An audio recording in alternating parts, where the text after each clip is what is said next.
Hello, I'm coming to you from London, of all places. I'm still here in London. My son just got married, and so we've been enjoying that marriage.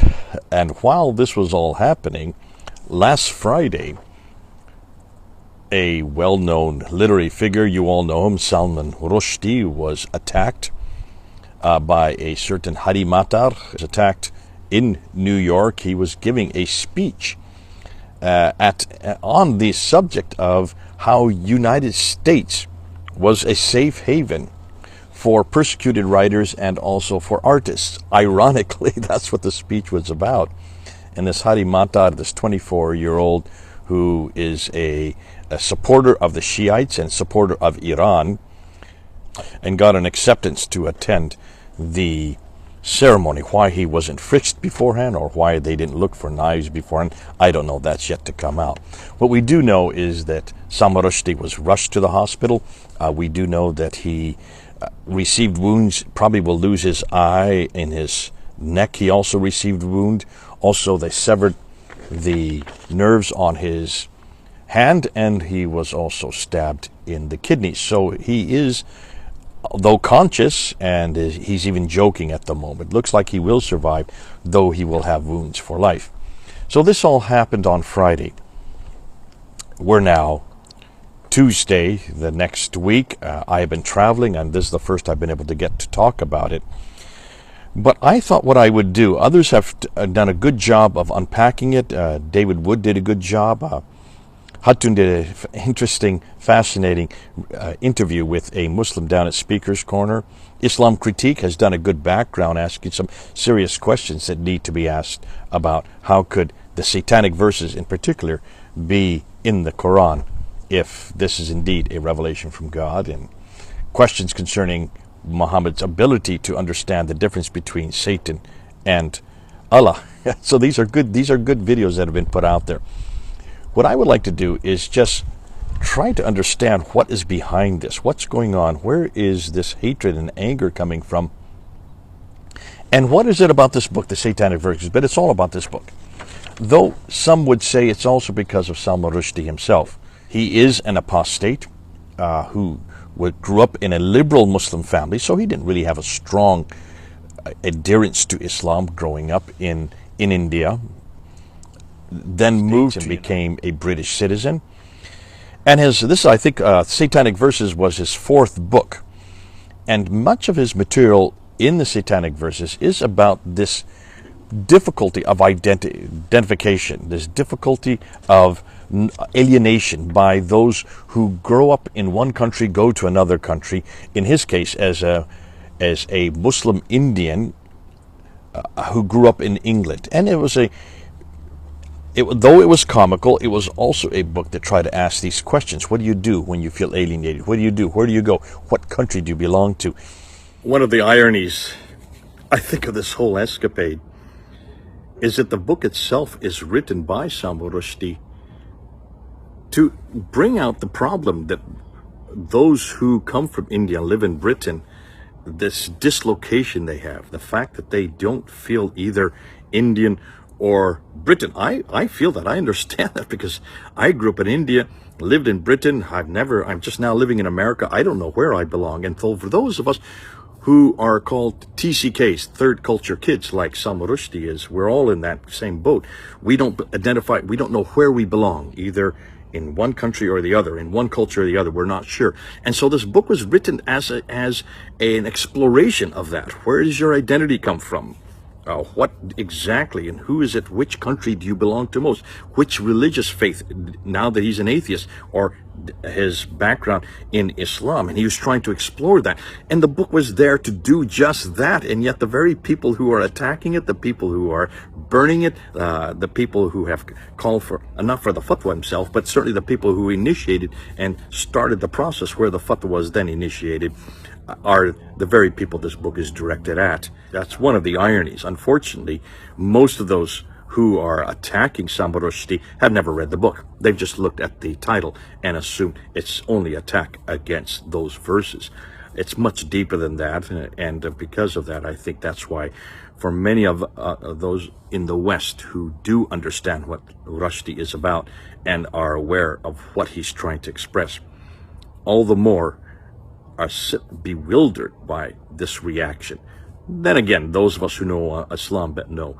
Those of us who know Muslims, especially today, know that many times when Muslims attack, they don't really have rhyme or reason. It's whenever they think you're attacking their faith or their book or their man or their place, they take it out on you regardless of what your excuses are or even regardless of what the subject is about. The book itself, I don't know what genre you would put it into, because it's neither fiction nor is it realism. Maybe it's real fiction, or fictitious realism, because it does take place in the modern day in the 1988. So that's when it was published, and that's about the time that it was supposed to have been written about. These two Indians, one whose name is Shabbir Akhtar, who is a well-known actor in the Bollywood cinema in India. I think from what I've understood, he was using Amitabh Bachchan, who is a well-known actor in Bollywood, as his influence for this character, Shabbir Akhtar, and Saladin Chamcha. Saladin Chamcha was a voiceover actor who voiced over many, many different characters. He lived in England, but had gone back to India to look back at his roots. They were both on this plane coming to London. And it was a hijacked plane, and as it was traveling over the English Channel, the bomb blew up, and they both miraculously landed in the sea without getting hurt. So you can see this is fictitious to begin with. And Rushdie wanted us to know that. But he wanted to use that environment to try to unpack some more in-depth categories, which he brought back through about 3 different dream sequences through the book. And he wanted to look at, first of all, the first dream was a dream by Mahund. Now, using the word Mahund, that is a derivative of Muhammad. So it could be Muhammad, and that's why Muslims have attacked him for using the word Mahund, that he adopted these verses, these satanic verses. What are the satanic verses? Well, they're chapter 53, verse 19 and 20 in the Quran. We all know that. Any of us who have studied Islam know that these were the verses that supposedly when Muhammad was there in Mecca, he was trying to come alongside the people in Mecca. He wanted to aggrandize them, and they asked him if he could keep these goddesses, Alat and Al-Uzza, in the pantheon, and so he agreed to do so. And then he added another one, Al-Manat. When he gets to Medina, according to what traditions tell us, the angel Gabriel came to him and said, "What have you done? Why have you done this? These are goddesses. This is idolatry." And so his excuse was because Satan had seduced me to do this. Ironically, the verses are still there, and you can see that Alat, Al-Manat, and Al-Uzza are still there, the 3 goddesses. Some would believe that Alat and Al-Uzza are the same goddess. One is a formal name of the goddess, of the Nabatean goddess, who is the wife of Dushara, the god of the Nabateans, whose generic name is Alat, the goddess. And much like Ilaha would be the generic name of the god. But nonetheless, these 3 are well known in the pantheon of goddesses from that time. The fact that he left it in the book, the fact that Muhammad would have left it in the book, is curious in and of itself. And others have brought this up. Why would you leave these words in there? If you've been asked to excise them, why are they still there? And of course, if you can't distinguish what is from Allah and what is from Satan, then what are you doing receiving the greatest revelation? And as the arbiter for the greatest revelation, why are you given that responsibility? So you can see there are many difficulties with this story, and that's why for millennia no one's really wanted to talk about it, and certainly Muslims haven't wanted to talk about it. So when Salman Rushdie puts this as the title of his book and has this Mahund actually question whether or not this should have been adopted, these verses should have been adopted, or has this fellow Salman who seems to be expunging or changing or editorializing pieces of the Quran, you can see why this would inflame many Muslims. But it's a perfectly legitimate question to ask, and Salman Rushdie does that in his book. You have also this Bale character who is a skeptic, and he goes into this brothel where there are 12 women who all have the names of Muhammad's wives. And so this has also incensed an awful lot of Muslims, that he would dare to mock the Prophet like this. A third character, probably another thing that bothers a lot of Muslims, is the character of Aisha, who comes up in many different places in the book. But this Aisha is, I'm assuming she's in India, and she has this view that she wants to go back to Mecca. She's covered with thousands of butterflies to cover her nakedness. And she gets this vision to cross across the Arabian Sea over to Mecca. But those who do so and follow her, they just go into the river, into the ocean and drown. And so you have that also sequence that is there. And then you have another one, which is the Imam himself.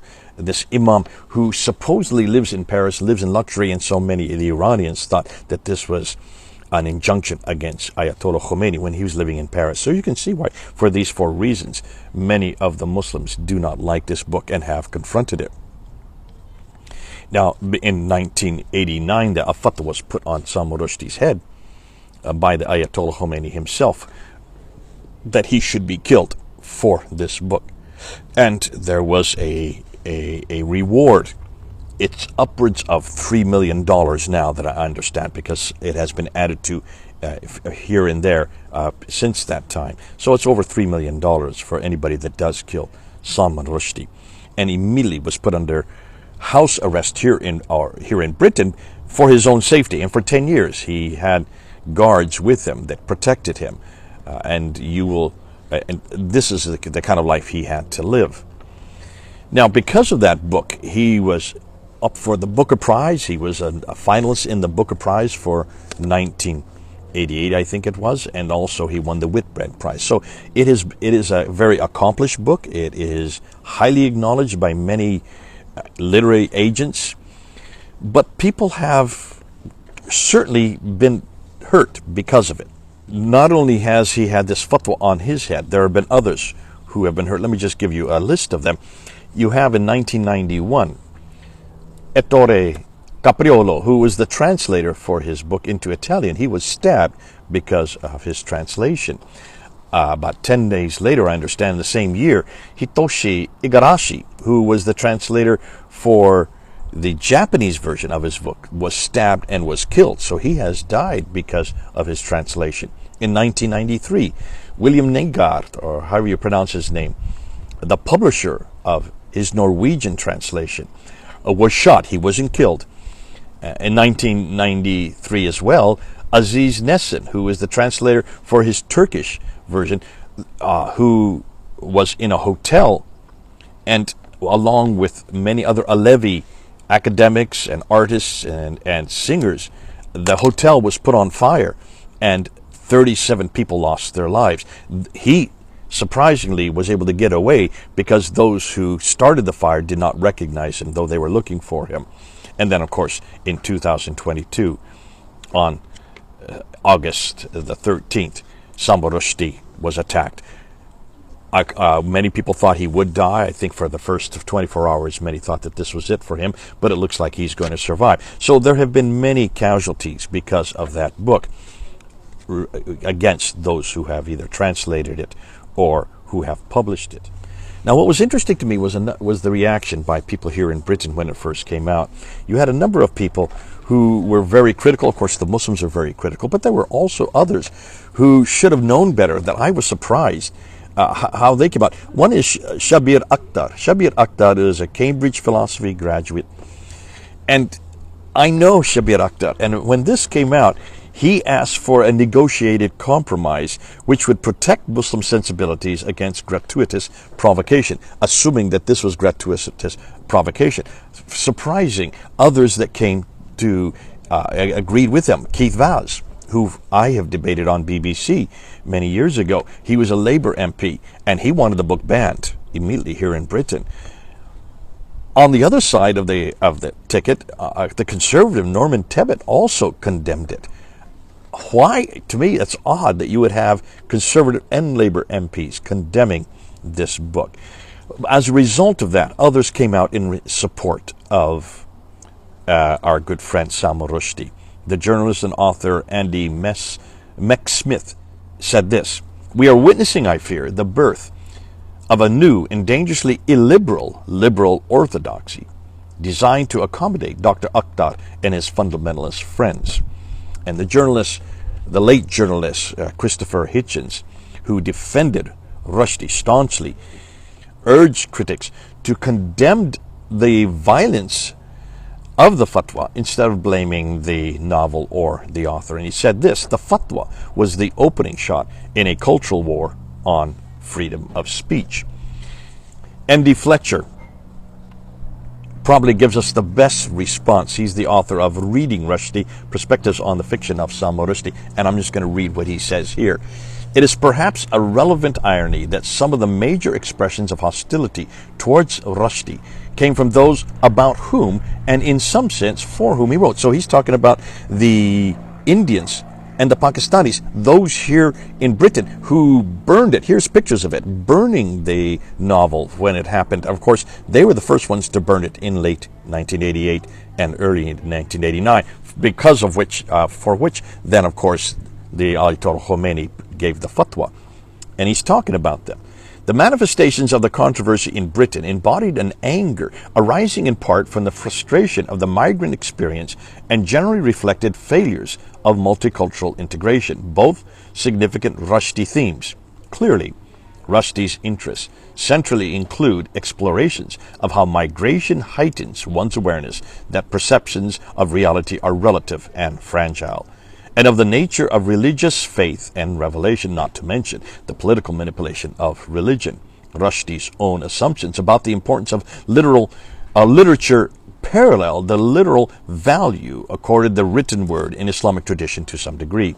But Rushdie seems to have assumed that diverse communities and cultures share some degree of common moral ground on the basis of which dialogue can be pieced together. And it's perhaps for this reason that he underestimated the implacable nature of the hostility evoked by the Satanic Verses, even though a major theme of the novel is the dangerous nature of closed, absolutist belief systems, which he is up against. It is that closed, absolutist belief system which we are all up against, and many of us have had to be have had that thrown at us. There were a number of barristers, I think 12 Muslim barristers, that tried to get it banned on the whole premise of blasphemy, and they gave 6 different reasons why it should be banned here in Britain. Number 1, they said, is that Rushdie had Allah as a destroyer of man. Well, when you stop and think that through, so does the Bible. The Bible destroys men all the way through. And so if you're going to ban the Satanic Verses, you're going to also have to ban the Bible. Number 2, it criticizes Abraham for treatment of Hagar in Ishmael. Well, so does the Bible, and so does the Quran. It criticizes also Abraham in Surah 21. Number 3, this name Mahund, who is a derivative of Muhammad, referred to him as a conjurer and a magician of false prophets. The problem with that is that was not written by Salman Rushdie, or did not refer to, did not at all, did not come from the author at all.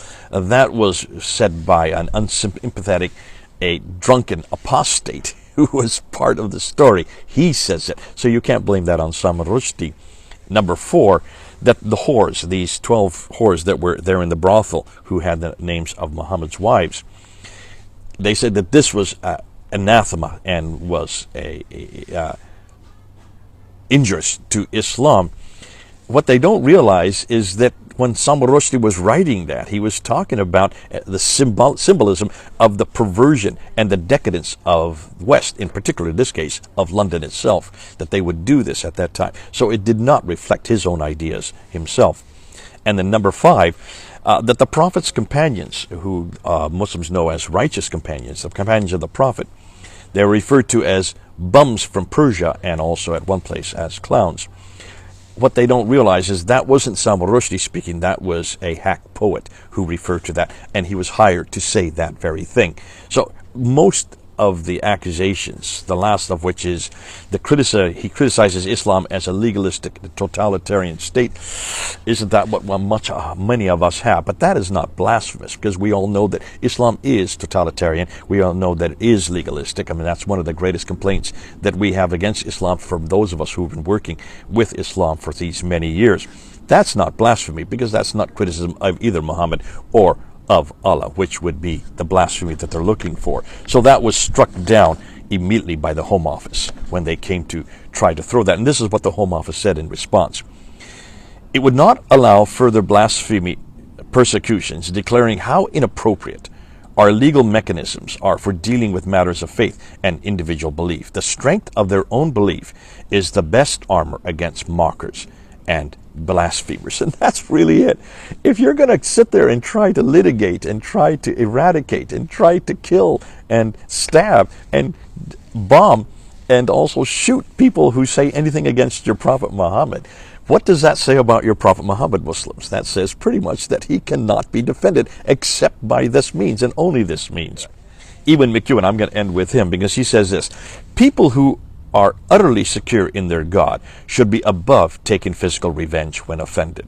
Perhaps the book burners and placard wavers were, paradoxically, troubled by the first gremlins of doubt. And I think that's really what's going on here. When you stop and look at it, folks, why is it that Muslims have to kill, have to harass, have to go to court, have to censor, have to call and cry out Islamophobia whenever anybody says anything critical, including myself and everybody else? Why do they have to call us hate preachers? Why do they have to kill Salman Rushdie? Why do they have to even burn the book?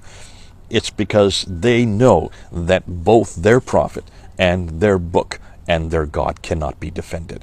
And this is symptomatic of people who are in doubt themselves. They are so insecure in their God, they are so insecure in their prophet and in their book that the only recourse they have is to, like a dog in a corner, start barking and yelling and screeching and finally start biting. In this case, unfortunately for Salman Rushdie, it's a very painful experience, but he will survive and he will be the better for it. I find it fascinating that already on Amazon, I looked today, and in contemporary fiction, it is #1. It is outselling all other books in contemporary fiction. It is #2 in censorship and politics, and it is the 18th highest best-selling book at the moment in all categories because of what happened last Friday. Muslims, if you don't like what we say, if you don't like what we believe, if you cannot support it any other way, if you cannot defend your own book and your own prophet through word of mouth, then realize that the more you attack us, the stronger we become. The more you attack us, the more people are offended by you and by your sensibilities. Thank God that we don't have that problem. God bless you. This is Jay, over and out.